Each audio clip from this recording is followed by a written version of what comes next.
When did you know that you needed to reach out or that you needed help or you knew that you had these triggers?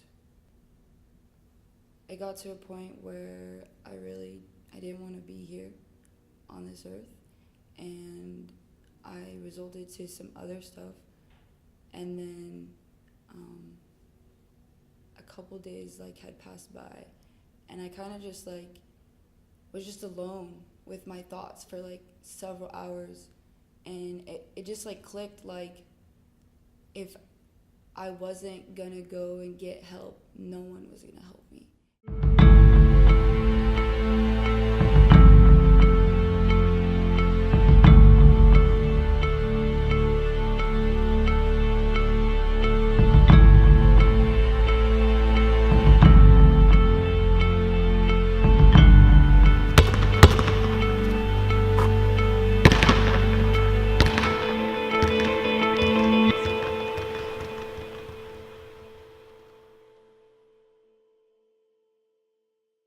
Hi guys, welcome to Beyond the Jersey, and today we are focusing on mental illness, and we have two student athletes who are here to share their stories. Introduce yourselves. Yeah, of course. My name is Michaela Shields. I'm a junior here at University of Pacific. I am a communications major, hoping to minor in French, and I am a Pacific Tiger dancer. Bianca Lopez. I'm a senior soccer player. I am majoring in psychology, and I'm hoping to be a sports psychologist once I leave this place. So let's start out with first basic question. What is mental health to you guys? Well, I definitely think it's just your overall well-being as a person, but that umbrellas behavioral, how you feel, and also what you think about. Yeah, no, I completely agree. I think it has to do with everything that affects you mentally, physically, spiritually, everything that you think about, and just affects your body. Do you think mental health gets overlooked, particularly for student athletes? A lot of people hold a higher standard for athletes just because they see athletes as people who work really hard and need to be strong all the time. And a lot of people, I think, find it harder to understand that athletes also struggle with mental health as well. So yes, I think all walks of life struggle with mental health, but yes, I definitely think that there is a stress on athletes. So going off that, do you feel that there are a lot of misconceptions about mental illness or mental health even, and if so, why do you think they occur?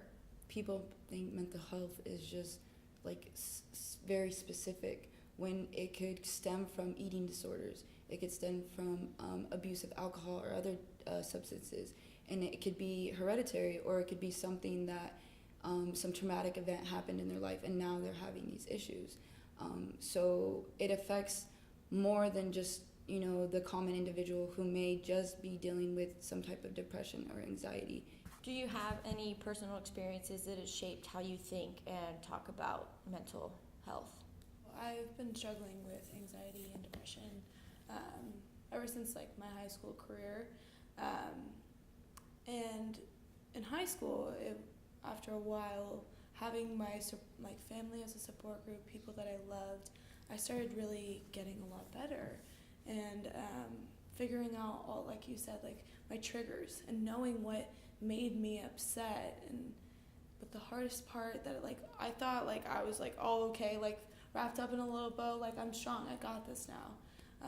When I had to leave for college and come here, I had to say goodbye to all of the people who were my support group, my family, my loved ones, my best friend. And then, with moving somewhere else or going to a different school or different environment, you have different triggers. Mm-hmm. And coming to a place where, I felt really lost. And I think just now I have such a respect for all of the just freshmen that come in, and especially the people who come from really far away places. We have a lot of people who, international students on campus. I don't know if I could ever do that. And I just have such an utmost respect for other students on campus, and I just think that my perspective has changed so much since my freshman year, where now I have kind of figured it out, more or less. But I definitely think that it would have helped me a lot more if I had, I don't know, just like someone, like just a group that I could talk to who just like was like, knew what I was talking about. Like, I mean, on campus, just like other students and especially other athletes, because just because we have such different lifestyles. I mean, you wake up in the morning, you have practice, you go to class, and then you probably have practice again after that. Then you have weights, and then you have to eat, and then you have to sleep, and then you have to work. Like, I mean, it's just, I wish there would have been something like that. And I know that a lot of students probably don't even reach out to other people, and that, I mean, that just like concerns me, because that's so hard. So going off that, when did you know that you needed to reach out, or that you needed help, or you knew that you had these triggers? So I think for me, it got to a point where I didn't want to be here on this earth, and I resorted to some other stuff, and then if I wasn't gonna go and get help, no one was gonna help me. If I was gonna make the decision, like nothing was gonna happen. And so I just decided I would just start by telling one person at a time, and eventually I would tell the right person and they'd be able to help me. And I just started to try and doing it with the person I felt closest with. And once I finally told it, I felt better. I told another person, I felt better. And the more and more I just spoke about it and was able to get these feelings out, it made it easier. And like she said, I started to get a support group. I started to get people who did care, but I didn't know at the time because I was just so blocked behind my own thoughts. So I guess in a way, like when you are in a deep hole, or when you get to a point where it is a little too hard to manage, sometimes it does just take yourself. But having that good support, like it's just so crucial. For me, when I started realizing that I needed help or needed someone to talk to, was when I started getting anxiety attacks and panic attacks. I didn't really know what they were at first, and I just kind of would get so upset and angry, and it just like that's not the type of person I am. But like you said, once I started reaching out and developing support groups of people who I knew I could count on, like my parents, and then hear people that, I mean, you just gotta just get it out there. Sometimes you just need to tell like a random stranger. Like sometimes it doesn't even matter if it's not someone who it's your friend. It's just like you need to get it out. Have you seen mental health affecting your peers and friends and people around you? Yeah, definitely. And I think a lot of the time they don't even realize it. I mean, mental illness issues, they don't discriminate. I mean, they come from like anxiety, depression, eating disorders, anything like that. What comes for you, it doesn't matter, I mean, what age you are or what you look like, or, I mean, how happy of a person you normally are. So I think that is something that to keep in mind, and I think it's also very important to realize when people are, to educate yourself. When your friends, family, anyone, you see them having symptoms of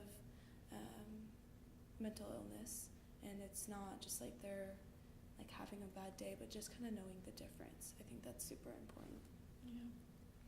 Yeah, definitely. I have seen it in numerous occasions throughout all my walks of life, but I feel like I do see it a lot, and I kind of see it how you say the people don't even know it sometimes. I feel like I see that a lot, and I don't know, personally for me, I'm really like good at reading other people and like their emotions, and just getting a feel of like how they're feeling at the moment. And there's a lot of times where I'll ask people how they're doing, And I'm not the type of person who just wants to, like, I'm doing good. Like, I'm like, no, like, No, like, how actually, you how you really? doing? Yeah, you know? Yeah. You're like an empath. Yeah, because Yeah. I'm like, if someone asks me, like, I'm going to tell them, like, how I'm really feeling. Like, even if I'm not feeling that great, because they asked me a question, I'm going to answer it. Yeah, know? like, even though You like, asked they're for it. probably Yeah. asking Yeah, for, like, oh, but- yeah, I'm fine. Like, So there's been, several times where I've seen it on younger teammates, and I completely, like, sympathize, and it breaks my heart because I try and be a support system for them, but a lot of times they do feel like they have very few people who they can turn to, and I think that was a hard thing for me in my first 2 years. I felt like I didn't really have anyone who I could turn to, and I went to some therapists, and they really just didn't understand because they just thought my being an athlete was like something I did for fun. Right. And Yeah. but it's more than that, you know. And so it was really hard to make those connections, and I know for a lot of other people that's why they don't go to therapy, because they can't really connect. What advice do you guys have for people maybe struggling with it and haven't reached out for help yet? I mean, I know this is like the cliche one, but like, you're not alone. No matter how rough it gets, like, there's always somebody that you can speak with and talk to. so stupid, but just, like, doing things for yourself that genuinely make you happy. Just taking, like, I don't know, like 10 minutes to an hour out of your day, week, whatever. Just something that you can look forward to. And just, I think it really helps you. Like, for me, this is so, like, lame, but I go and, like, every week every week or 2 weeks, I go and get my nails done. And that's something that I do for me, and that's something where I don't have to talk to anyone if I don't want to. I go and get my coffee and just sit down and just relax. And I think that's so important to just really take care of yourself, especially if you do, I mean, for anyone, but especially if you do struggle with mental illnesses, just taking that time to just think, hey, I'm okay, I'm safe, this is something that I enjoy, and I can just kind of relax, you know? I think it's also, in case you can't vocalize as well, write it out, send it to somebody. There's so many other ways of communicating how you're feeling. Yeah. Find a way of expressing yourself. Art, any kind of thing that you can actually put what you're feeling into something. Mm-hmm. Working out, do something that is keeping you busy, keeping your mind focused on something else. But don't distract it, don't suppress it. Yeah.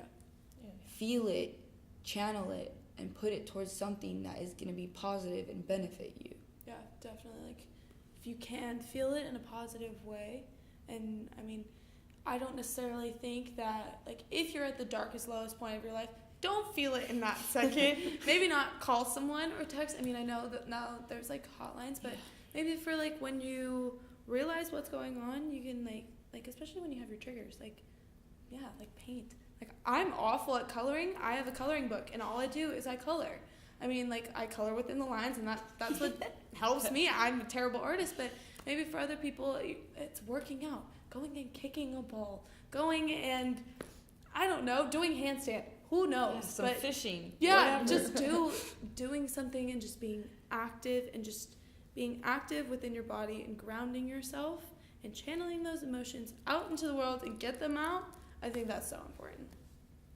Thank you for sharing your stories, and thank you for being on Beyond the Jersey, and I hope our viewers know more about mental health. And Yeah, thanks for having us. Yeah, seriously. I mean, I'm so happy we came and got to talk about this.